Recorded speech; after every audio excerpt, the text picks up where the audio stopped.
The only one that really should care that much is her husband.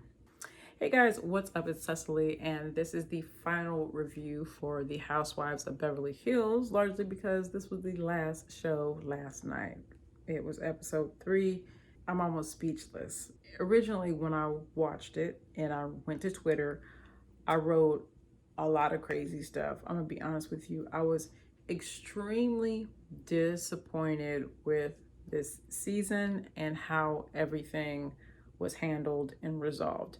First and foremost, which is my favorite saying, I really do believe that Andy took Denise's actions and trying to protect her family personally. And I think that Andy was more involved in all the Housewives series. I think I can sum everything up on how unfair this was when Lisa pulls out the text messages between Brandy and Denise, and then Denise comes back and says, oh, you want to go there? Okay, great. Well, why don't I bring up the text messages between you and I in regards to her?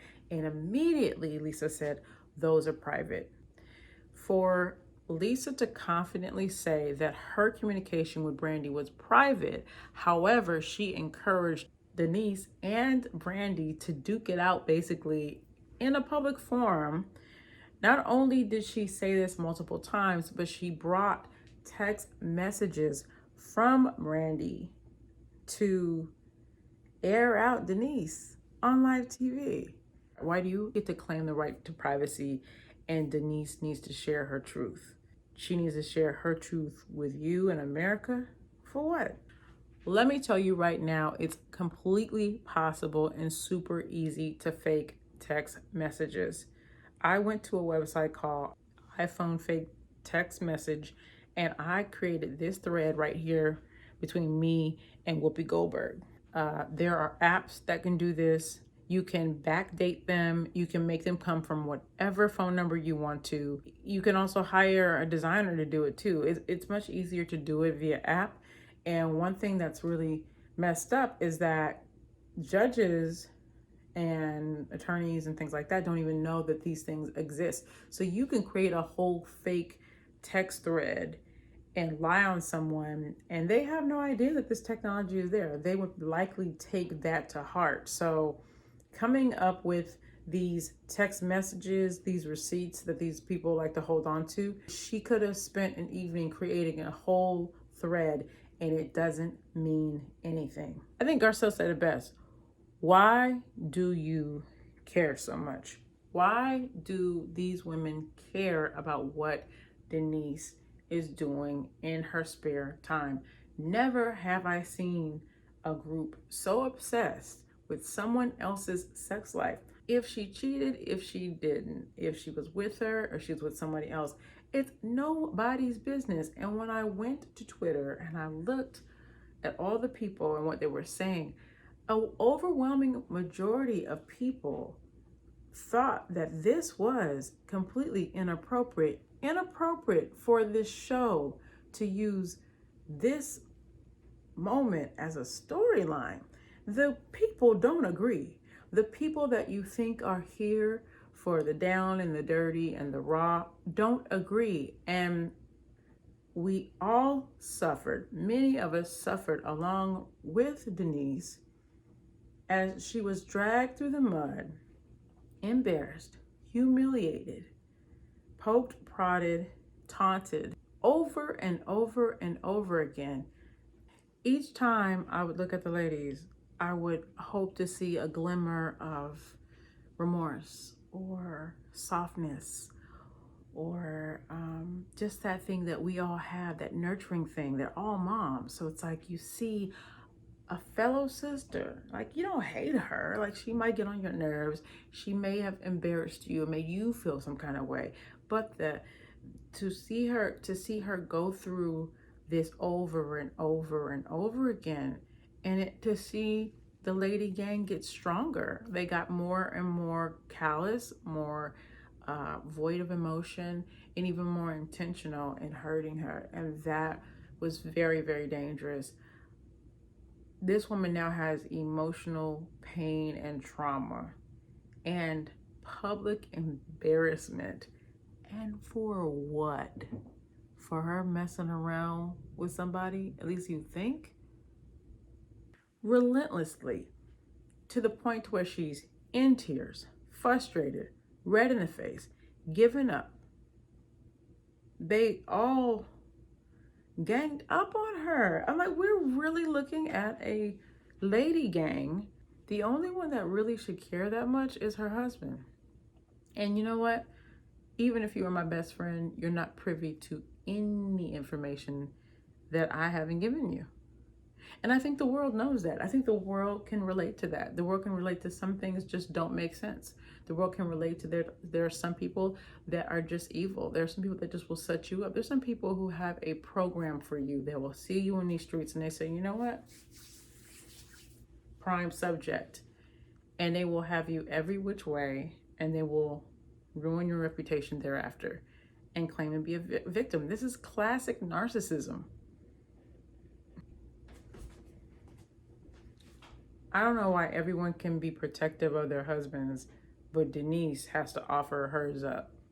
Just for everyone to say he's a grown man, he can handle himself. Not one of those women would have encouraged their husband to go and to face the women if they were all having a dispute. Not one of them would have even brought their husband to an event. To be honest with you, not one of their husbands even followed them to events.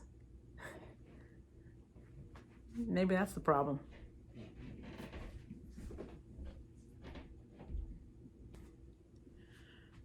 The moment where Denise's husband said that he was going to crush her hand is problematic. And I don't think that anyone should ignore it. I think it's unfortunate that it was something that got out. And not to normalize this kind of conversation between couples, but we all know that not all relationships are perfect. And I have a feeling that that's something that may come out later. And that's an element that they did not want to be shown. And I definitely think that that also should have been something that should have inspired some compassion from the ladies and not yet another stone to throw at her. The first episodes of the reunion, I wasn't sure about Teddy, but I knew I didn't like her. But when I saw how she called out Denise and Garcelle for not attending Erica's event, to me, it just seems like she just really doesn't have anything good to offer her except for drama. And this is a reality show, so I guess that works. But you have to have your substance with your drama, and I don't get substance. I get a person who is now protected because she's with an OG. Her and Kyle are very cool, and so now she gets to, from her perch, push buttons and talk about people, but she leaves very little to be desired, as you know, from what we see on camera. I don't know what she's like in real life, but on camera, she doesn't seem to offer much. She seems to be critical. She's a know-it-all. She's a little bit too matter of fact. There's not a lot of things to attach to. And so I don't really know how she fits into the group beyond saying the things that her and Kyle probably talk about behind everybody's back. Like, she's kind of like the mouthpiece and the instigator. And that doesn't get you far. Sheree was a mouthpiece and instigator. I mean, overall, I just don't think that I could watch this again. I couldn't watch it again. I just kept looking at the episodes to see if there was going to be something that made me feel good. As a person who, we all have friendships that go awry. We have reasons that we fall out with people. We don't even know why we fall out with them. They just fall out with us sometimes. Or, you know, you get painted in a corner where someone doesn't believe you on something. And for some people, it's so painful when someone doesn't believe you because somewhere back down the line, someone taught you that you weren't trustworthy. And maybe you believe them. And if that's an injury, if that's a traumatic thing that happened, being judged and being told you are something that you're not may be a trigger, a huge trigger for some people, or some would have been like, I didn't do it, whatever. She really took it to heart, and it was a stutter moment for her. And they found that moment, they found that button, and they kept their finger on it. Uh, I'm just too compassionate. I just am. I mean, to visibly see that. Now, if we're text messaging or you in another room or something, then maybe so. But you didn't do anything to me, so why would I do this to you? I don't understand that. This information could potentially affect her relationship with her kids and who she is as a person for the rest of her life. This could follow her for the rest of her life. It wasn't worth that. Even if it's true, it wasn't worth it. And I don't understand why you think that you can play God and make it worth it for me and drag me through the mud and make it for me. Unless you've seen my hands on her body, you can't prove it. And I don't have to have this conversation with somebody that I call a friend. Which will take me to my last point. Friend for 20 years. I've had some friends for really long periods of time. And you would like to think that those friends know you, know your kids, know your values. Know, even if you do step away from your values sometimes, that you would like to be a person that would be seen as this. I might smoke a little weed, but I'd like to be a person that was honorable, that played by the rules, that, my kids and other people could look up to, stuff like that, right? So it's like your friends get to know your values, and that's sometimes the anchor, which holds us all together. You would think that after a period of time, that even if we fall out, that you wouldn't come for my values, you wouldn't come for my integrity, because at the end of the day, that's what some people hold dear to them, and their name, reputation. For many people, again, these are all anchors. These are all self-esteem builders. And for someone that you've known forever, to know intimate parts of you, to attack those things is almost an attempt to destroy you. And I don't have a friend or an enemy, or someone that was a former friend, or someone right now that I don't really like, you know what I mean? Like, that I would continuously go in that manner unless they were directing something towards me. Missile to missile, let's go. But if you didn't do anything to me, what would be my motivation to ruin your life? Because that's what this was.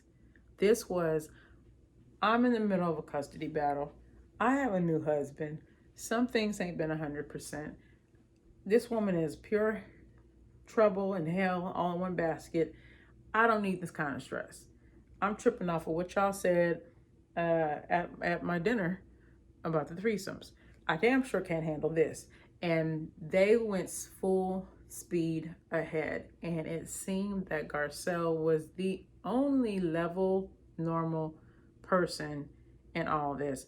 Adding Dorit to it as well. I'm definitely not going to forget her. But it did not make sense why the gang was formed. And the thing about gangs is there's this thing called a gang mentality. People have a gang mentality. It's like there's a campaign that's brewing and there's one goal. And people gain energy off of the different pieces of the focal point or the target. And so they stop thinking individually and they think as a group. And as this thing builds, you get closer and closer, and there's a relief that you're not the target, that you're a part of it. There's also a boost in self-esteem that you are on the right side of the issue and not the other side of the issue. And so it can be intoxicating to be a part of a gang or a group like this.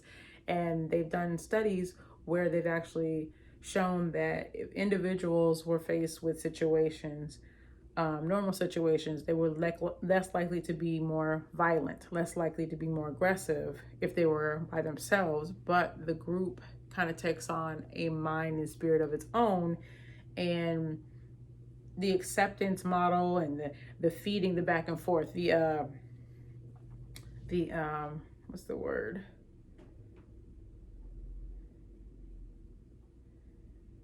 The pleasure that you get from the acceptance, the, you know, that well-being, that feeling of well-being that I fit in that you get from acceptance is your reward. And so you constantly get rewarded for adding another piece to the puzzle, adding more gossip, things like that. We all do it. Like, we've all been sucked into a situation where a friend has decided they don't like another friend, and they may offer that to you, and if you take it, you're like, you get closer. It's a perceived feeling of closeness.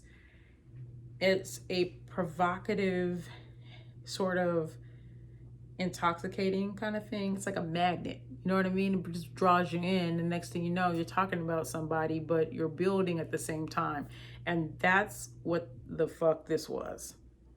And it was easy for Garcelle to not be in it because she's strong-willed, and also because she had a personal relationship with Denise. And I think personally that she's just a level-headed person. She's a comfortable person and doesn't really need it to fit in. She feels comfortable wherever she's at. She's the only Black woman interacting with all these white women. You have to be very comfortable with yourself to be around people that are not like you, that don't talk like you, and to be yourself.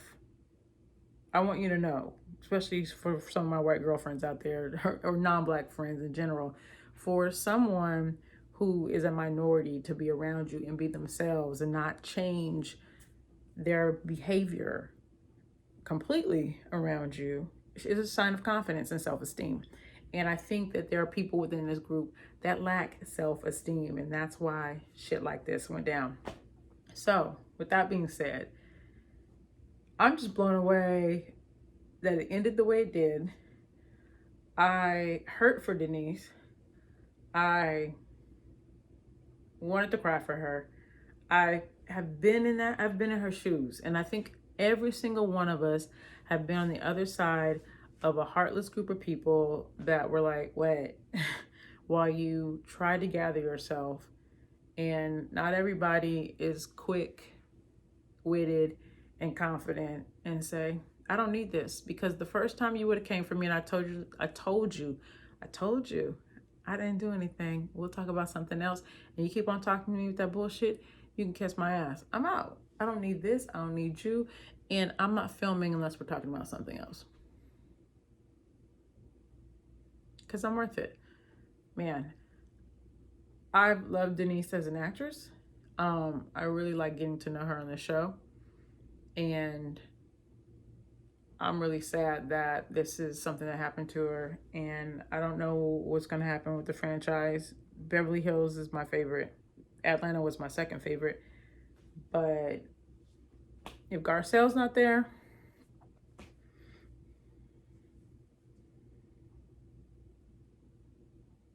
if I don't know who else.